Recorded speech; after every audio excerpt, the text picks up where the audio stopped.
নমস্কার বন্ধুরা, শ্রাবণী রান্নাঘরে আপনাদের সবাইকে স্বাগত জানিয়ে আমি প্রতিদিনের মতো আবারও আজকের একটা রান্নার ভিডিও নিয়ে আপনাদের সামনে চলে এসেছি। আজকের আমি আপনাদের শিম তিল বানিয়ে দেখাবো। আশা করি আপনাদের ভালো লাগবে। তার জন্য কিন্তু আমার পুরো ভিডিওটা আপনাদের দেখতে হবে। আর দেখা শুরু করার আগে একটা লাইক দেবেন, সুন্দর একটা কমেন্ট করবেন আর শেয়ার করতে ভুলবেন না। তাহলে চলুন আজকের আমি এই শিম তিলটা কিভাবে বানিয়েছি আপনারা একবার দেখে নিন। রান্নাটা করার জন্য দেখুন আমি এখানে প্রথমে গ্যাসটা অন করে একটা ফ্রাই প্যান বসিয়ে দিয়েছি। এইবার আমি এর মধ্যে দিয়ে দেব সর্ষের তেল। এখানে কিন্তু রান্নাটা আমি সর্ষের তেলেই করব, তার জন্য আমি এখানে সর্ষের তেল দিয়ে দিলাম। এইবারে তেলটাকে প্রথমে খুব ভালোভাবে একটু গরম হতে দেব। তেলটা আমার এখানে খুব ভালোভাবে গরম হয়ে গেছে। আর তেল কিন্তু এখানে প্রথমে খুব ভালোভাবে গরম করে নিতে হবে। এইবারে আমি এর মধ্যে দিয়ে দেব এখানে অল্প সামান্য একটু নুন দেব। আর দেব আমি এখানে খুব অল্প সামান্য একটু হলুদের গুঁড়ো। নুন আর হলুদের গুঁড়োটা দিয়ে খুব ভালোভাবে এটা মিশিয়ে দিতে হবে। এইবার আমি এর মধ্যে দিয়ে দেব শিম। এখানে কিন্তু শিমগুলো আমি দুদিকের চিড়াগুলো ভালোভাবে কেটে ধুয়ে পরিষ্কার করে রেখে দিয়েছি। আর সেই শিমগুলোই কিন্তু এর মধ্যে আমি দিয়ে দেব। দিয়ে শিমগুলো কিন্তু একটু উল্টিয়ে পাল্টিয়ে ভেজে নিতে হবে। শিমগুলো কিন্তু খুব বেশি লাল লাল করে ভাজবো না। শিম যদি বেশি ভাজা হয় তাহলে দেখবেন শক্ত হয়ে যাবে। সেই জন্য একটু উল্টিয়ে পাল্টিয়ে শিমগুলো জাস্ট ভেজে নিলেই হবে। আর এই সময় কিন্তু আমি একটু ঢাকা দিয়ে দেব। ঢাকা দিয়ে কিন্তু এপিট ওপিট করে একটু শিমটা ভাজতে দেবো। আর আমি প্রতিদিনের মতো আপনাদের একটা কথাই বলবো যে প্লিজ আমার ভিডিওটা আপনারা টেনে টেনে দেখবেন না, পুরো ভিডিওটা দেখুন। আশা করি আপনাদের ভালো লাগবে। দেখুন আমি কিন্তু ঢাকা দিয়ে এখানে একটু সময় শিমটা হতে দিয়েছি। এইবারে আবারও একটু ঢাকাটা খুলে নেব। ঢাকাটা খুলে নিয়ে আবারও কিন্তু শিমগুলোকে একটু উল্টিয়ে দেবো। আমি প্রথমেই বলেছি যে শিমটা কিন্তু লাল লাল করে ভাজার দরকার নেই, জাস্ট একটু এপিট ওপিট করে ঢাকা দিয়ে শিমটাকে ভেজে নিলেই হবে। না হলে দেখবেন শিম যদি খুব বেশি ভাজা হয় তাহলে শিম কিন্তু শক্ত হয়ে যাবে, তখন কিন্তু খেতে ভালো লাগবে না।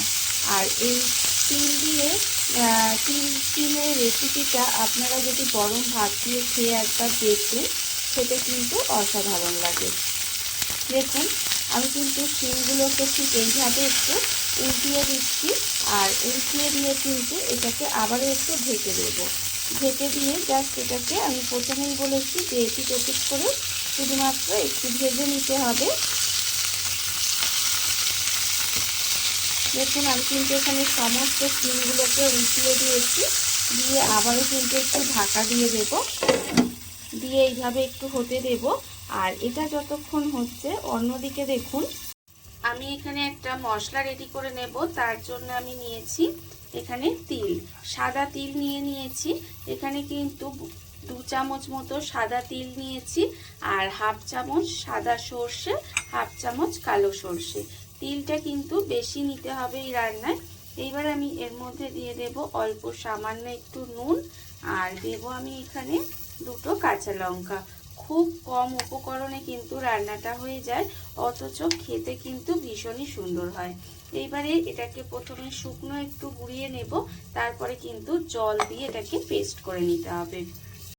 মশলাটা আমার এখানে রেডি হয়ে গেছে। মশলাটা দেখুন এখানে রেডি করে নিয়েছি। আর অন্যদিকে দেখুন যে আমি শিমটা এখানে ভাজা হতে দিয়েছিলাম, সেই শিমগুলোও কিন্তু আমার এখানে ভাজা হয়ে গেছে। এর থেকে আর বেশি ভাজার কিন্তু কোনো দরকার নেই। এইবারে আমি এটাকে তুলে রাখবো। শিমগুলো কিন্তু আমাকে আলাদা করে তুলে নিতে হবে। দেখুন শিমগুলো আমি আলাদা করে তুলে নেব। শিমগুলো আমি আলাদা করে তুলে রেখে দিয়েছি। এবার যে তেলটা আছে ওই তেলের মধ্যেই রান্নাটা করব। তার জন্য আমি প্রথমে দিয়ে দেব দেখুন এখানে অল্প সামান্য একটু কালো জিরে ফোড়ন দেব। খুব অল্প সামান্য একটু কালো জিরে ফোড়ন দিলাম।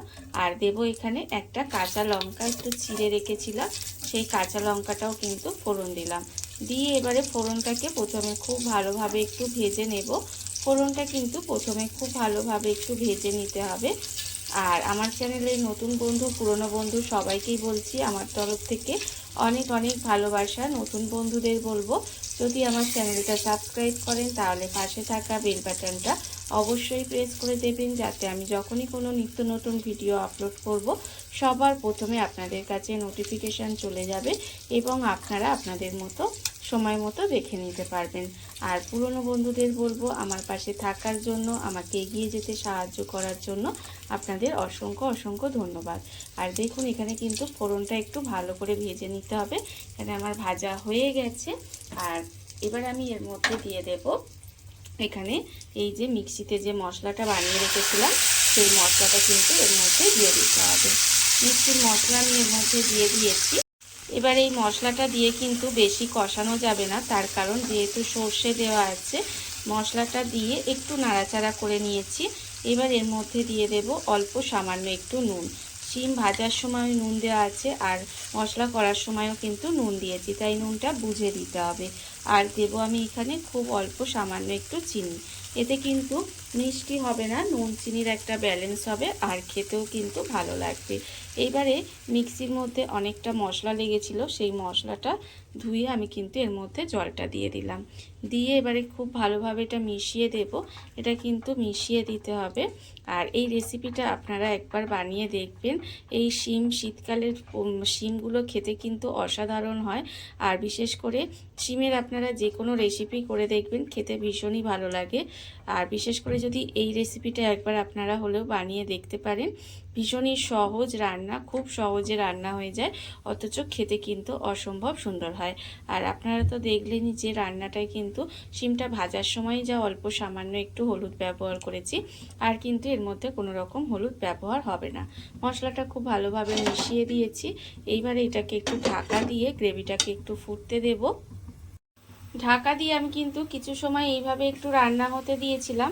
এর ফলে দেখুন গ্রেভিটা কিন্তু এখানে খুব ভালোভাবে ফুটে গেছে। গ্রেভিটাকে কিন্তু খুব ভালোভাবে একটু ফুটিয়ে নিতে হবে। এবারে এর মধ্যে দিয়ে দেব, যখন দেখবেন ফুটে গেছে তখন কিন্তু এই শিমগুলো দিয়ে দিতে হবে। শিমগুলো কিন্তু আমি এর মধ্যে দিয়ে দিলাম। দিয়ে খুব ভালোভাবে এটা একটু মিশিয়ে দেব। মিশিয়ে কিন্তু ঢাকা দিয়ে একটু সময় এভাবে একটু রান্না হতে দিতে হবে। দেখুন আমি কিন্তু ঢাকা দিয়ে একটু এইভাবে একটু রান্না করে নেব। তাতে কি হবে, শিমটা যতটুকু রান্না হওয়া বাকি আছে, মানে সেদ্ধ হওয়া বাকি আছে, ততটুকু কিন্তু সুন্দর করে রান্না হয়ে যাবে। আমি এইভাবে ঢাকা দিয়ে আরও কিছুক্ষণ রান্নাটা হতে দেব। ঢাকা দিয়ে শিমটা কিন্তু আমি এইভাবে একটু সময় রান্না হতে দিয়েছিলাম।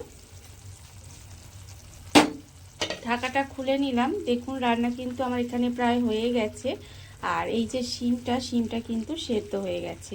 আর এটাকে এই যে আরেকটু জলো জলো ভাবটা আছে, এই জলো জলো ভাবটা আমি একটু শুকিয়ে নেব।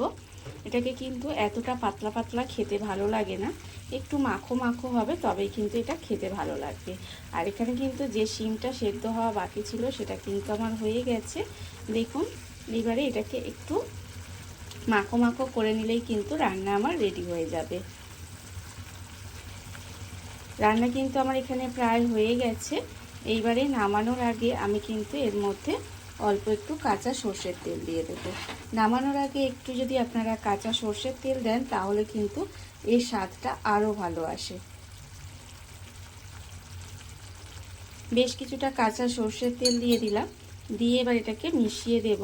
এটা কিন্তু একটু ভালোভাবে মিশিয়ে দিতে হবে। কাঁচা সর্ষের তেলটা দিয়ে কিন্তু আমি এটা খুব ভালোভাবে একটু মিশিয়ে নিয়ে একটু সময় রান্না করে নিয়েছি। দেখুন মাখো মাখো হয়ে গেছে, আমার কিন্তু রান্না একেবারে রেডি। আর এটা যদি দেখবেন ঠান্ডা হলে কিন্তু আরেকটু শুকনো শুকনো হয়ে যাবে। এইবারে গ্যাসটা আমি অফ করে দেব। আর আমার রান্না রেডি হয়ে গেছে। গ্যাসটা অফ করে দেব আর আপনাদের পরিবেশন করে দেখাবো ঠিক কেমন হলো। দেখুন বন্ধুরা, বাড়িতে থাকা কত অল্প উপকরণে কত অল্প সময় কত সুন্দর একটা শিম তিল তৈরি হয়ে গেছে, আপনারা দেখতেই পেলেন। আর এটা কিন্তু খেতে অসম্ভব সুন্দর হয়। এইভাবে আপনারাও একদিন হলেও বাড়িতে বানিয়ে দেখতে পারেন।